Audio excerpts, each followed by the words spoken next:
सरकार अच्छी पहल शुरू करने जा रही है। संविदा पर बहाल किए जाएंगे शिक्षक। बोकारो में 335, चतरा में 314, देवघर में 529, धनबाद में 430, दुमका में 810, पूर्वी सिंहभूम में 341, गढ़वा में 367, गिरिडीह में 809। इस तरह से झारखंड के 24 जिला में कई एकल विद्यालय हैं और इन एकल विद्यालयों में संविदा पर बहाल किए जाएंगे शिक्षक। 6000 एकल विद्यालयों में संविदा पर बहाल किए जाएंगे शिक्षक। स्कूली शिक्षा एवं साक्षरता विभाग तैयार कर रहा है प्रस्ताव। सहायक शिक्षक का मिलेगा मानदेय। सहायक शिक्षक का मिलेगा मानदेय। देखिए, सहायक शिक्षक तो यहाँ नहीं होना चाहिए। झारखंड में बहुत सारे ऐसे स्कूल हैं जहाँ पर एकल शिक्षक काम कर रहे हैं, मतलब एक विद्यालय में एक शिक्षक काम कर रहे हैं।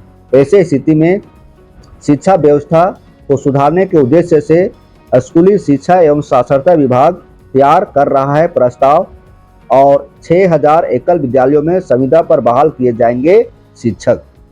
इसके लिए बहाली की क्या प्रक्रिया होगी, मानदेय क्या मिलेगा, तमाम मुद्दों पर हम बात करेंगे। सभी को जोहार। हमारे चैनल पर आप लोगों का स्वागत है। आइए इस वीडियो को पूरा देखिए। बहुत बड़ी खुशखबरी है। जो अभ्यर्थी ट्रेनिंग कर चुके हैं, झारखंड टेट पास कर चुके हैं, उनके लिए एक सुनहरा अवसर है। बहाली का जो प्रक्रिया होगी वह जेटेट पास के आधार पर होगी। मतलब शिक्षक नियुक्ति के लिए अभ्यर्थियों को जेटेट पास करना अनिवार्य होगा। अभ्यर्थियों की नियुक्ति की योग्यता सहायक आचार्य नियुक्ति के अनुरूप होगी। जिस प्रकार झारखंड में सहायक आचार्यों की नियुक्ति हुई है, उसी तरह से संविदा पर शिक्षकों की नियुक्ति होगी। जिस प्रकार सहायक आचार्यों के लिए योग्यता थी, उसी तरह से इसमें भी जरूरी है। वहीं इसमें राज्य सरकार द्वारा निर्धारित आरक्षण रोस्टर का पालन किया जाएगा। जिस ब्लॉक में विद्यालय है, जिस गांव में विद्यालय है ना, तो वहां के अभ्यर्थी को प्राथमिकता दी जाएगी। यदि वहां पर नहीं मिलता है तो फिर दूसरे जगह से लाया जाएगा। यहाँ देखिए, बोकारो में 335, पलामू में 631, दुमका में 810, जामताड़ा में 156, गुमला में 231, साहेबगंज में 582, रांची में 584, गढ़वा में 367। इस तरह से 6000 एकल विद्यालयों में संविदा पर बहाल किए जाएंगे शिक्षक। आइए, 6000 एकल विद्यालयों में संविदा पर बहाल किए जाएंगे शिक्षक। देखिए, 6000 स्कूलों में अस्थायी शिक्षक नियुक्ति होने तक, मतलब जब तक अस्थायी शिक्षक की नियुक्ति नहीं होती है तब तक 6000 स्कूलों में संविदा पर शिक्षकों की बहाली होगी। राज्य के करीब 6000 स्कूलों में अस्थायी नियुक्ति होने तक संविदा पर शिक्षकों की बहाली करने की तैयारी है। जब तक अस्थायी शिक्षक नहीं मिलते हैं तब तक संविदा पर जो बहाल किए जाएंगे शिक्षक वे पढ़ाएंगे। इसका प्रस्ताव स्कूली शिक्षा एवं साक्षरता विभाग ने तैयार किया है। यह पहल झारखंड के एक शिक्षक वाले सरकारी स्कूलों में पढ़ाई की व्यवस्था सुधारने के लिए की गई है। ऐसी व्यवस्था कुछ समय के लिए ही होगी। जब तक अस्थायी शिक्षक नहीं मिलेंगे तब तक संविदा पर आधारित जो शिक्षक बहाल होंगे वे पढ़ाएंगे, ताकि स्कूल की व्यवस्था सुदृढ़ हो सके, स्कूलों में पढ़ाई की व्यवस्था में सुधार हो सके। इसका उद्देश्य संबंधित विद्यालयों में शिक्षक छात्र अनुपात सुधारना और बच्चों की पढ़ाई बाधित नहीं होने देना है। इसका मुख्य उद्देश्य क्या है? संविदा पर जो शिक्षक बहाल किए जाएंगे उसका मुख्य उद्देश्य है शिक्षक छात्र अनुपात में सुधार करना, बच्चों की पढ़ाई बाधित नहीं होने देना। फिलहाल झारखंड में कुल 9452 एकल शिक्षक विद्यालय हैं, है ना।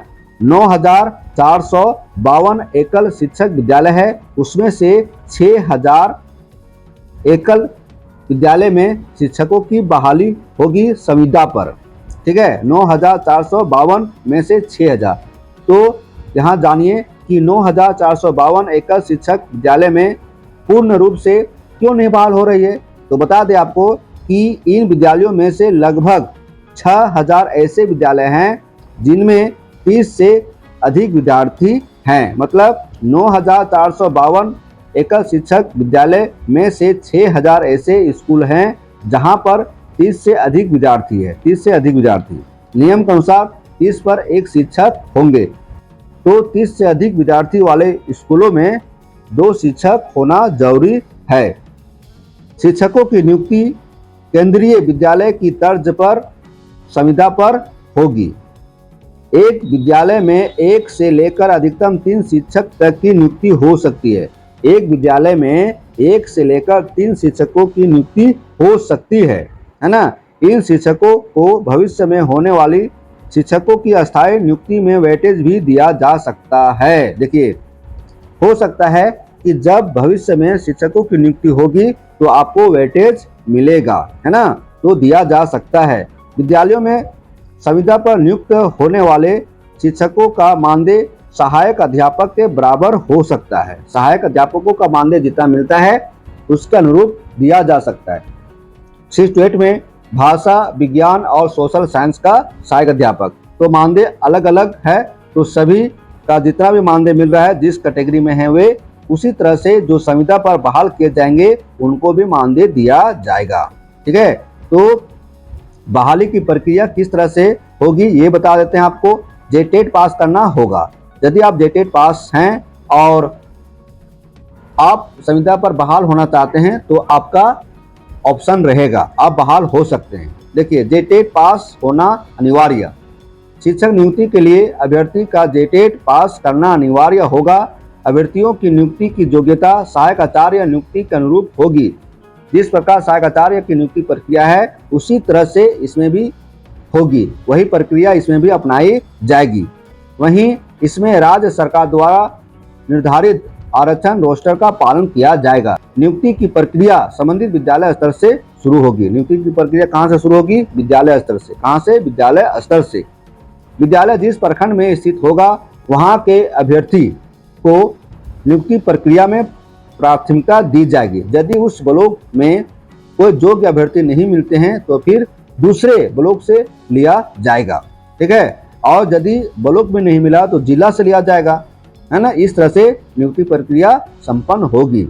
एकल विद्यालयों में 4,40,346 बच्चे नामांकित है। एक शिक्षक वाले 9,452 विद्यालयों में कुल 4,40,346 विद्यार्थी नामांकित है। इनमें अधिकतर विद्यालय कक्षा 1 से 5 तक के हैं। विद्यालयों में कक्षा 1 से 5 के बच्चों को पढ़ाने के लिए मात्र एक शिक्षक हैं।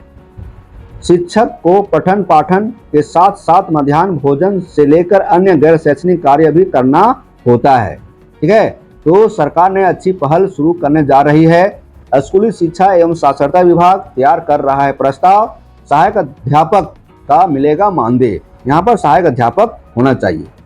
यदि आप टेट पास किए हैं और शिक्षक बनना चाहते हैं, संविदा पर आप शिक्षक बनना चाहते हैं तो आपको मौका मिलेगा। तैयार रहिए, है ना, और मेरे चैनल पर बने रहें ताकि आपको अपडेट पता चलते रहे। धन्यवाद। फिर मिलते हैं नए वीडियो के साथ। Thank you.